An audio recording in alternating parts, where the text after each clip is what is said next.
friends, how's it going? Welcome back to my channel. I thought that we would have a little chatty sit down video today talking about my birth plan with baby number 2. So if you followed along with my birth plan and story with Henry at all, I did a home birth with Henry, and it was a very long and difficult home birth, but with no complications. So the actual process was difficult. It was 27 hours. I saw a midwife for my prenatal care throughout my pregnancy and kind of did a hybrid of, going in for ultrasounds and testing and everything, but going through a midwife instead of like an OBGYN office. And so that was kind of my prenatal care situation with Henry. Now for baby number 2, I actually have switched midwives, but I am still pursuing a home birth. And so I kind of wanted to talk through my decision to do a home birth again for baby number 2, working through some of those, birth fears, and also, how thoughts and feelings on moving forward into birth for round 2, and also some of the factors that went into switching midwives. So let's get into it. Let's first talk about the details of the birth plan with baby number 2. So for the second birth, my plan A, and I always say it's a plan A because there should always be mental allowance for things not going according to the ideal plan. But plan A is to pursue another unmedicated home birth, specifically a water birth again. And with Henry, I did pursue a water birth. That was my plan A, but I did not end up giving birth in the water, which was okay by me. I wanted to use water as a tool and a vehicle to help soothe labor pains, but I wasn't tied to actually giving birth in the water itself. And so with Henry's birth story, I was in the water for a good portion of it. When I entered transition around 7 centimeters, I ended up getting out of the water. We were checking baby. When I was about 9 centimeters, we had checked baby on the bed, and part of my cervix was not fully dilated on the right side. And so that was kind of delaying things just a little bit, making that transition phase last a little bit longer. And so we had a few contractions where my midwife kind of tried to move the cervix out of the way, which was the most excruciating part of labor. I can definitely say that. But I was in this side-lying position on the bed, which in my midwife's experience really helps progress labor along if labor's kind of stalling or in a stubborn position. I personally hated the side-lying position, but also understood that, I wanted to get the baby out. So whatever it took to get the baby out, I was okay with, but I definitely did not like the side-lying position whatsoever on my body. And so I ended up in side-lying position. And so while I was on the bed, baby moved into the birth canal while I was on the bed. And I could so clearly feel that transition. And so at that point, my midwife was like, Jenna, I know you want a home birth. Do you want to get back in the water right now before we push? And at that point, it felt like I could not move. Like baby was like in a way new position. And I was like, whoa, things are changing. Baby's coming out. And I said, no, let's just stay here. And so I ended up pushing baby out in kind of a traditional position on my back with my husband on one side and my mom on the other side. And I, for the most part, really liked that position. It was like effective for me. I felt like I could feel baby move down with every single push. And I felt like that was the position I needed to do it in. I just felt like I couldn't move after I was in that position. And so that was kind of my experience with Henry, and the position did lead to some tearing, but thankfully no perennial tearing. I actually had a rare form of tearing. I had labial tearing with Henry, and I had 5 stitches for that. And so that was my experience with Henry and how I ended up, laboring in the water and then pushing on the bed. That's kind of how that ended up happening.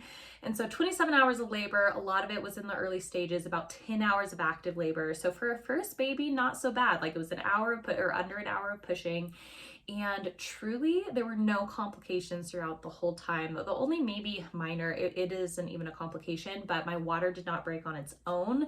My midwife actually broke my water to help progress labor faster because I was very, very, very exhausted, like falling asleep between contractions, just saying how tired I was. And so we kind of did that to help progress labor a little bit faster, but I think it was that cervix that was like delaying it just a little bit. But anyways, that was my experience with Henry. Super long. Would be 10 times better if I was not as exhausted as I was, but I was way too excited in the early labor stages and stayed up and didn't rest enough in the early labor stages, so that kind of contributed. So that was my experience with Henry. So now moving on with baby number 2, all the same reasons that I chose for selecting a home birth that I did with Henry still remain true. I really, really love the kind of mastery of your environment that you have with a home birth, just being able to determine who's in the room with you, the environment of the room, how long you're able to eat for, how soothing or active it is, the lighting of the room, all of these factors you're fully able to control within your home environment. And so I loved that. I felt like my labor the entire time was peaceful. It was fun and optimistic. We watched, the Great British Baking Show for early labor. It was just me hanging out with my mom and my midwife and my husband, eating. And so early labor was really almost fun, I guess, until it like turned into a little bit more active. But I really enjoyed that part. I loved the room that we had set up, how we had, I had Christian hypnobirthing on in the background. I felt like it was very peaceful. I did not have feelings. I had feelings of this feels impossible for my body to go through. I did not have feelings of fear for Henry. Henry was doing great the entire time. So although that there was some difficulty present and I did say self-defeating statements, like I don't know how this is possible, when is this going to end, things like that. Physically, it felt like it wasn't possible. I didn't feel fear in my birth. I didn't feel like I was afraid of any outcome.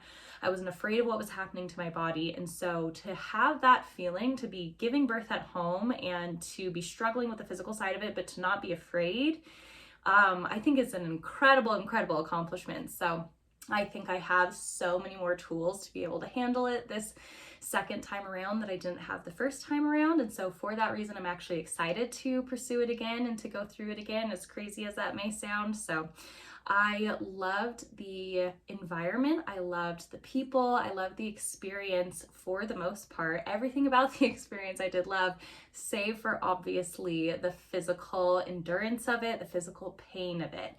And so where I actually almost don't agree with the language that's around birth, as in saying these are surges, it isn't painful, and changing your wording around that. I think for me, it is just better to be honest with myself and say, this is going to be painful. This is going to hurt. It's going to be painful, but you're strong enough to handle it. And so for me, almost reframing it in a way that makes sense for me is more helpful than kind of this mental game of saying it's not painful, it's surges, it's impulse. It is way more than a surge. It is very hard. It feels like your body is breaking apart many different times of it, but you are strong enough to handle it. And there are so many natural ways to give you a soothing, peaceful experience throughout the whole thing. And so I'm excited to explore some of those additional pain management tools to help me this second time around. But in essence, my birth plan is to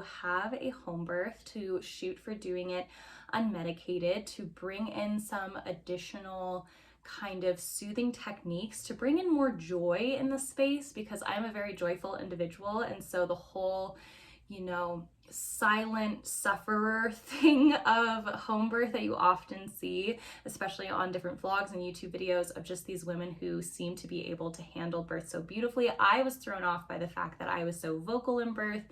And so for me, it was just coming to terms with the fact that it is okay to be vocal. It is okay to use those as methods to get your baby out. And that's just the kind of person that I am. And so I want to infuse a lot more joy into the space, use some more additional methods of pain management to get there, and to do a lot more prep work leading up to the birth so that the process is a little bit more seamless and hopefully faster the second time around. Just wrapping the birth in a lot of prayer, doing a lot of mental preparation and visualization leading up to the birth. for that Plan A birth. I plan to have my midwife there. She will likely have a second midwife or a midwife's assistant there. My husband will be there, and potentially my mom will, or she will be watching my son Henry. We'll kind of see how that all plays out in terms of like time of day and things. And so those will probably be the extent of people who are in the space. And that is our Plan A. Of course, Plan B, I will discuss with my midwife different emergency procedures of when we will need, if we need to head to a hospital, what are we going to do when?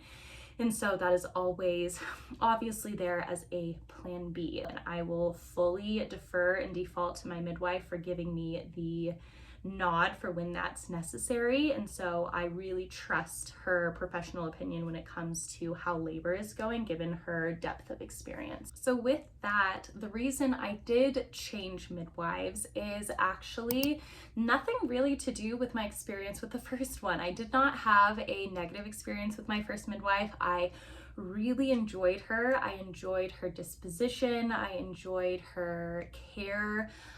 She was very much into kind of the birth philosophy of like, your body is made to do this, a female's body is made to do this. And I appreciated how she did not bring in any measure of anxiety, any measure of judgment during any stage of the process. A single prenatal appointment during the birth itself, I never felt anxious. I never felt judged by her. And so she's a very like free-spirited individual. And so I really, really enjoyed that. The only semi-negative experience that I had, which I think could happen with any midwife, and this was not the reason for switching, but I did end up having 5 stitches on one side, and because of visibility issues, I had to have a few stitches redone, which was a torturous experience. And I am laughing so that I don't cry about it because it was very difficult. But unfortunately, one of the stitches actually did come out, which she did not catch until it was too late, until my body had already healed that space. And so because of that, I didn't heal how I originally was, without getting too detailed or graphic into that, but the top stitch came out where she had stitched the 5, and she did not notice that it had come out until I was already healed. And so I was very affected by that. Just the fact that, oh, if we would have caught this, we could have fixed it and it could have healed better. And so I was a little bit bothered by that, but that was the only thing that was potentially, you know, not ideal. And I know that unideal stitching situations can happen for any midwife or even in hospital settings. So that was the only thing that I was a little unhappy with when everything was said and done, but everything else was so smooth, and I truly did, that was not the reason for switching whatsoever. So the reason for switching midwives was actually practical, so specifically for geographic reasons and for financial reasons. So my insurance actually fully covered my first midwife under my insurance. So that was a massive blessing. We didn't pay anything out of pocket for my first birth. We just paid for ultrasound appointments, for lab visits, that kind of thing, but it was actually covered under my insurance. So grateful for that. And also it was right near my office, and I was working in Reno when I was pregnant with Henry. And so it was a 5-minute drive away from where my office was in Reno. This time around, we have moved, and so we're closer to this other midwife. This other midwife that I'm going with now actually delivered my niece, so I saw her work with my sister because I was attending my sister's home birth. And so I have been familiar with her. She's really well known in the area. And so I really enjoyed our relationship and that connection, just the family connection too, and wanted to go with her the first time. But because of financial reasons, where we were at financially, and the fact that insurance covered the other midwife and I was way closer to the other midwife, that's why we chose her the first time around. So essentially, I'm kind of leaning back to my original first choice midwife because we have more finances in order to cover this one. She is an out of network provider because she's technically right over the border in California, but we're okay covering her financially. We have the savings in order to do that. So that is why we ended up switching, is we just kind of tilted back over into our first choice the first time, based on the fact that we are now closer to her. We had the financial means to go see her, and there was kind of a connection with her, and she has a really built out practice as well. With the first midwife that I ended up going with, it was kind of her. I did not see or meet anyone else in her practice. With the secondary midwife, she has other midwives in training below her, partnered with her, and so there's kind of this network of women that I really appreciate, and to have that additional layer of support. So totally nothing against, my first midwife, love her, would definitely consider going with her again if it works out, but just so happens to be a little bit more convenient going with this midwife this time around. So that's kind of the ramble of thoughts that I have had for this second home birth. So working through just some birth fears for sure going into this next season, because I actually have a reference for how it feels, and it was hard the first time not knowing where I was in the process, but this time I feel confident that I can do it and my body can do it, and I feel confident as well with what tools I need in order to get through the most difficult part of it. So it is kind of one of those things where it feels like very doable until the transition period, and the transition period can be so short when looking at it in the grand scheme of things. It's only a few hours, but that is the part that's the most mentally challenging. And so I am doing a lot of visualization, a lot of mental checks, and a lot of work leading up to it, mostly to handle the mental aspect of that transition period of being 7 centimeters to pushing baby out. And so I have full confidence that I can get up to that point, no problem, because I did the first time, but it's just that point on that involves a lot of mental preparation and prayer and work too. I am also, side note, inviting God into this process way, way more than I did the first time. I did obviously surround my first birth with prayer and with, worship music and all of that, but I feel like just leading up to it, into the preparation, I did not bring my relationship with Jesus into the process as much as I could have. And I would just really like to see that flourish this time, really focus on it, really bring it in to, this is me and him working together to bring this little life into this world. It is not me. I'm not on an island. I'm not alone. And I think that that is going to make a massive difference, both in how I mentally prepare for it and the pain tolerance for the day itself. So I'm really excited to pursue home birth number 2. Thank you so much for watching this video. It means so much to me that you did. If you liked it, please remember to give it a little thumbs up and subscribe to my channel for content that might be similar to this in the future. As always, I will catch you on the next video. Bye, friends.